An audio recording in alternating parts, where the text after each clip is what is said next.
उत्तर प्रदेश के जनपद मुजफ्फरनगर में बढ़ते जल प्रदूषण को देखते हुए प्रदूषण नियंत्रण बोर्ड सख्त हो चला है, जिसके चलते अंकित सिंह, क्षेत्रीय अधिकारी प्रदूषण नियंत्रण बोर्ड मुजफ्फरनगर ने प्रेस वार्ता कर जानकारी देते हुए बताया कि गंगा नदी, काली नदी और हिंडन नदी में जल प्रदूषण रोकने के लिए व्यापक उपाय किए जा रहे हैं। उन्होंने बताया कि पिछले दिनों लखनऊ स्तर पर प्रदूषण रोकने के लिए जनपद गाजियाबाद, बिजनौर, मेरठ, सहारनपुर, शामली और मुजफ्फरनगर के अधिकारियों को मिलाकर कुल 18 टीम गठित की गई थी। इन टीमों मुजफ्फरनगर में हिंडन, काली और गंगा नदी में जल प्रदूषण फैलाने वाले नालों और उन नालों में फैक्ट्री का पानी जाता था, उन सभी के सैंपल लिए उन सैंपलों को दिल्ली के साथ साथ लखनऊ सेंट्रल लैब में टेस्ट किया जाएगा और उसके बाद एक ड्राफ्ट रिपोर्ट तैयार की गई है, जिसमें कुल 30 फैक्ट्रियां ऐसी पाई गई जो जल प्रदूषण फैला रही है। उनमें 17-18 पल्प, पेपर और शुगर इंडस्ट्रीज है। उन्होंने कहा कि इन फैक्ट्री के मालिकों को कारण बताओ नोटिस जारी किए गए हैं और इन पर जुर्माना भी लगाया गया है। प्रदूषण फैलाने की प्रतिपूर्ति भी इनसे वसूली जाएगी और कारण बताओ नोटिस के बाद एक बार फिर इन फैक्ट्री से निकलने वाले पानी का सैंपल लेकर उन्हें लैब पर भेजे जाएगा। अगर उसके बाद भी यह फैक्ट्रियां जल प्रदूषण फैलाता पाई गई तो इनके खिलाफ बनदी की भी कार्यवाही की जाएगी और मुकदमा दर्ज कराया जाएगा। क्षेत्रीय अधिकारी प्रदूषण नियंत्रण बोर्ड अंकित सिंह ने ये भी बताया कि प्रदूषण फैलाने वाली फैक्ट्री से अभी तक लगभग क्षेत्रीय अधिकारी प्रदूषण नियंत्रण बोर्ड मुजफ्फरनगर और शामली,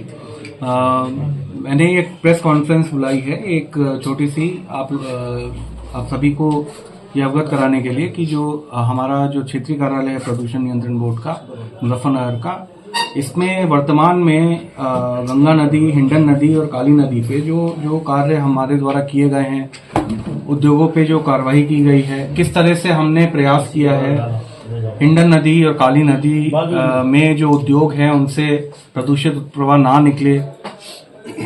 जो नदी है उसकी शुद्धता बनी रहे। गंगा नदी में ऐसे क्या प्रयास किए गए हैं जिससे कि जो समय समय पे कभी कभार ये सूचना मिलती थी कि वहां पे ऑक्सीजन कम हो गई है शुक्रताल घाट पे, उस पे हमने क्या कार्रवाई की। इस रीजन से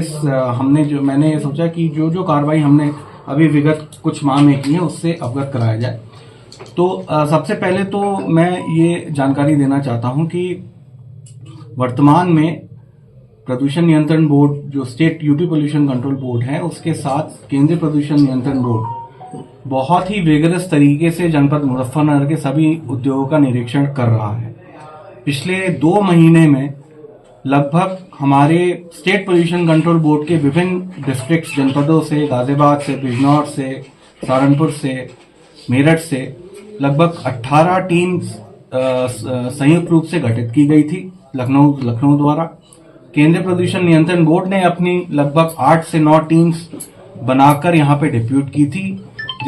जिनका ये मेन उद्देश्य था कि उनके द्वारा सभी उद्योगों का, जो उद्योग जनपद मुजफ्फरनगर में जल प्रदूषणकारी उद्योग है, उनका निरीक्षण किया जाएगा। जितने नाले हैं, जो नाले हिंडन नदी में और काली नदी में गिरते हैं, उन सभी नालों का निरीक्षण करके उनके सैंपल लिए जाएंगे। उन सारे सैंपल्स को केंद्रीय प्रदूषण नियंत्रण बोर्ड की दिल्ली की लेबोरेटरी में एनालिसिस किया जाएगा और हमारे स्टेट बोर्ड की जो लखनऊ में सेंट्रल लेबोरेटरी है उसमें एनालिसिस किया जाएगा। सभी सैंपल्स को उन्हीं टीम द्वारा सील किया गया, अपने लेबोरेटरी में लिए गए सारे इंडस्ट्रीज के इंस्पेक्शंस करने के बाद, और एक मोटा तौर पे एक ड्राफ्ट रिपोर्ट तैयार की गई। जो मैं आपको नतीजे बताऊं उसके क्रम में बताना चाहूंगा कि लगभग हमारे यहाँ 50 से ऊपर अराउंड 57 ऐसी इंडस्ट्रीज हैं जो वाटर पोल्यूटिंग है, जिसमें से मेजर हमारी पल्प पेपर इंडस्ट्री है, शुगर है, डिस्टिलरी है। लगभग जितने इंस्पेक्शन हुए उसमें से लगभग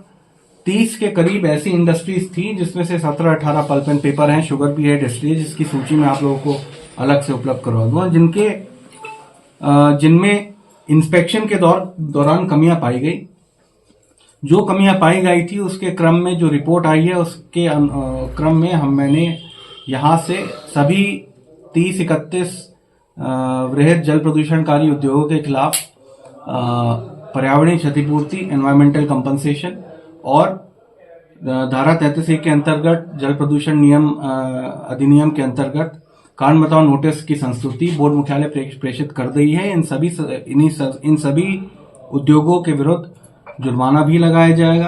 कारण बताओ नोटिस तो जारी किया ही जाएगा, साथ में जब इनका फिर से इंस्पेक्शन होगा, अगर उसके बाद भी इनके द्वारा या तो जुर्माना नहीं जमा किया जाता है या फिर से यही स्थिति देखी जाती है जो अभी तक देखी गई है, तो उनको बंद भी कराया जाएगा।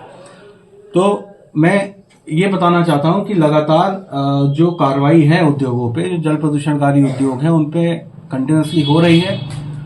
स्टेट के तरफ से ही नहीं, इवन सेंटर की तरफ से बहुत ज्यादा अच्छा। एक और इसमें एक चीज मैं आपको बताऊं कि जो